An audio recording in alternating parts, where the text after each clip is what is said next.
We have a Christmas special as the Kansas City Chiefs try to wrap up the AFC West for 8 consecutive years. But the Las Vegas Raiders, they're going to try to play Grinch and hold it off for another week. With that, Chiefs Kingdom, today I will preview this game and give you everything you should look out for. Now with that, let's cut the chit chat and let's have some fun.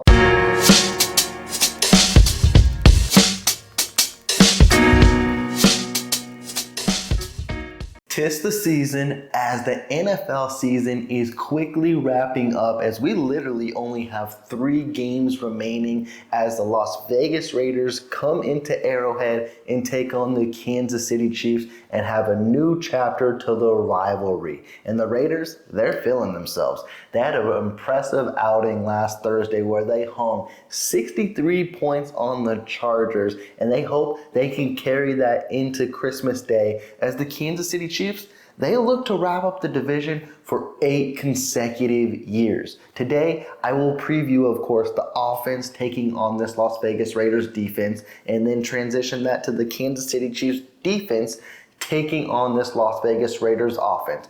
But you know, we always are going to start with the injury reports. So let's get right into it because the Kansas City Chiefs have some big names that are going to be out in this game. And we're going to start in the running back room where Jerick McKinnon will miss this game. That means Clyde Edwards-Helaire, his number is called up again. But also, we are getting that grown man back. Isaiah Pacheco is fully healthy, clear to go, and you should anticipate him to have a heavy workload as this can be a run-first type of game with the weather implementing kind of rain conditions out there. And also, Chiefs Kingdom is hopeful, and hopefully the Kansas City Chiefs organization is hopeful that Isaiah Pacheco can eclipse 1,000 yards. He is literally, I want to say 250 yards away with 3 games remaining.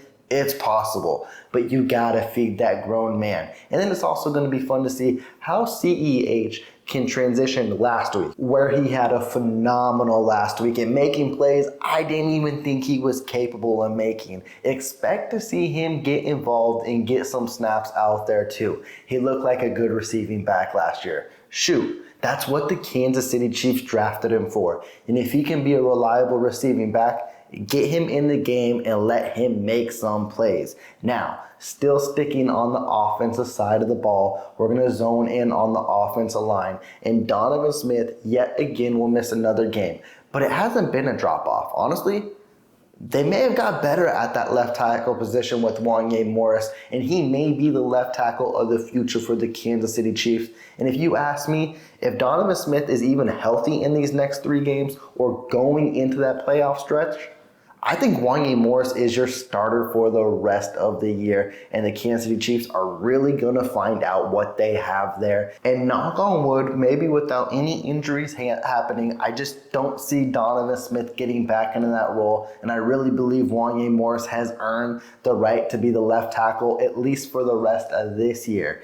Now, let's go into the wide receiver position because it's the Kansas City Chiefs, and that's been the hot topic for the majority, if not all of the year, and they got injuries. We already discussed the Sky Moore injury earlier in the week.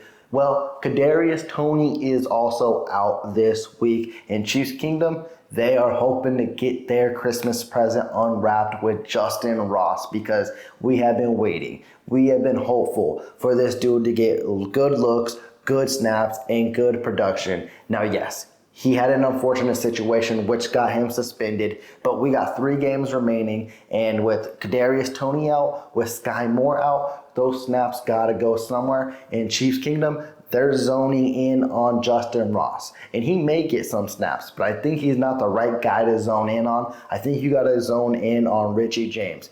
In press conferences this week, he mentioned that throughout practice, he has been more involved, and Coach Reed has also kind of hinted that he needs to get Richie James more involved because last week he only had 2 snaps, and Reed mentioned that is inexcusable. So this wide receiving room has taken another shake, but I think this one may be for the best because you're getting playmakers out there. I'm not trying to slight Kadarius Toney or Sky Moore, but I really want to see what we have with Richie James and Justin Ross, and it's about time we finally get to see what they can do. Now let's focus on this bad boy. Let's focus on this Kansas City Chiefs offense because it's hard to make what you're going to get each and every week. And now that we're in December football, literally approaching the new year into the playoff push, we still don't know what to make of this offense whatsoever. They have their ups, they have their downs, they can move the football, they cannot score points. What are we going to get here?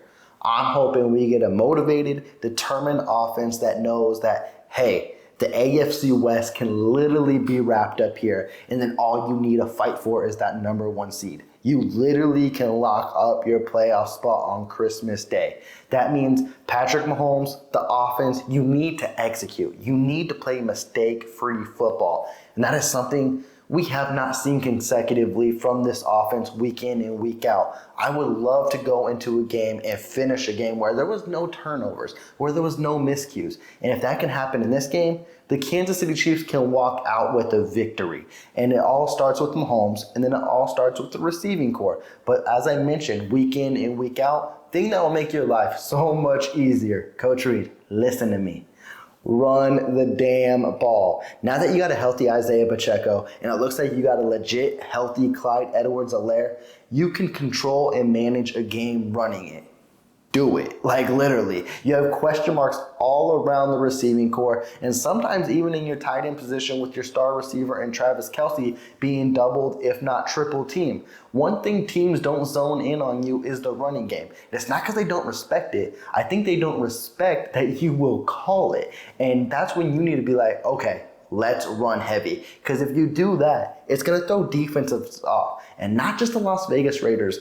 Every team you play against until they realize, oh, this is what the Kansas City Chiefs are about. And right now, teams know you want to be pass heavy. I think the transition needs to happen. Is it late? Yes. But can it still happen? Of course. So I would love to see Isaiah Pacheco. And that's the thing I'm iffy with here. He's coming off an injury.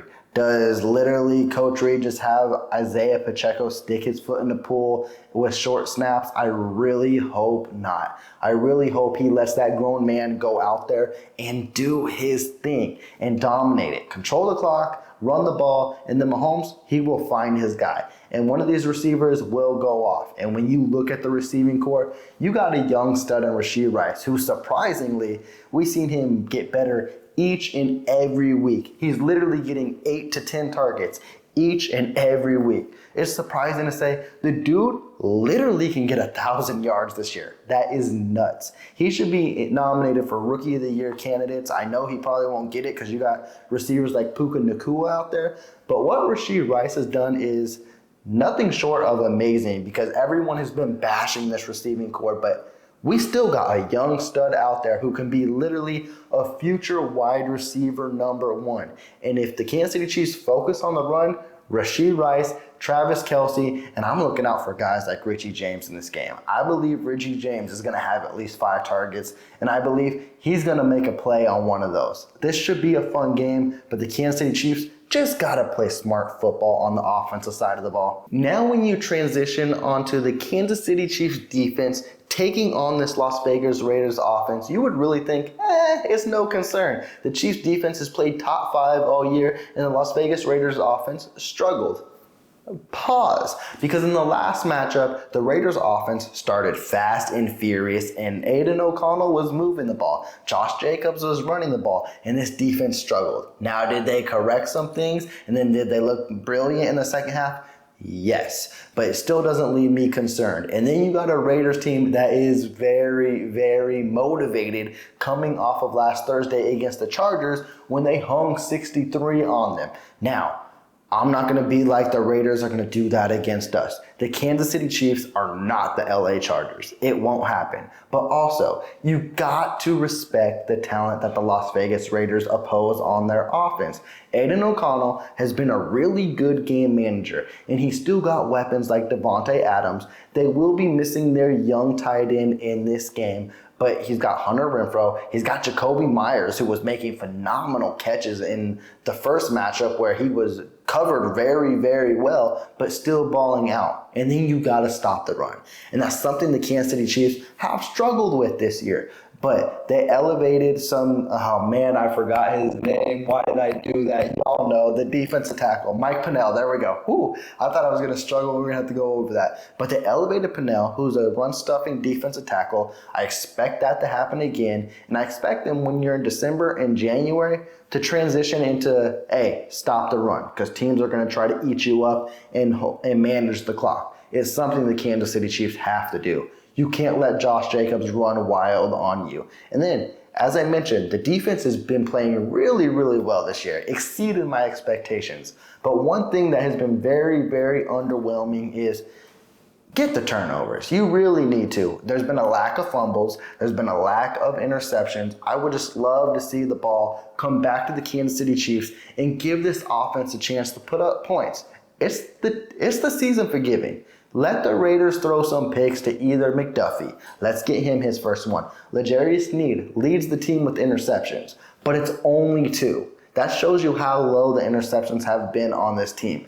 That needs to change. I know this defense is playing great, but there can be things for needs of improvement, and that is one area as well. In Chiefs Kingdom, I'm going to wrap up this video. I think this is going to be a really fun game. I think it's going to be a close game. Antonio Pierce has these boys ready to play, and they did in their first matchup as well. And the Raiders felt like they were the better team. The Chiefs, they hearing the talk too. And we know when the Chiefs hear the talk, they come in ready to play as well. Man, this should be a good one on Christmas Day as well. I will be going live too. So if y'all have some free time Christmas Eve, Christmas Day, come join the party. Let's watch a good game. I'm checking out. Y'all take care.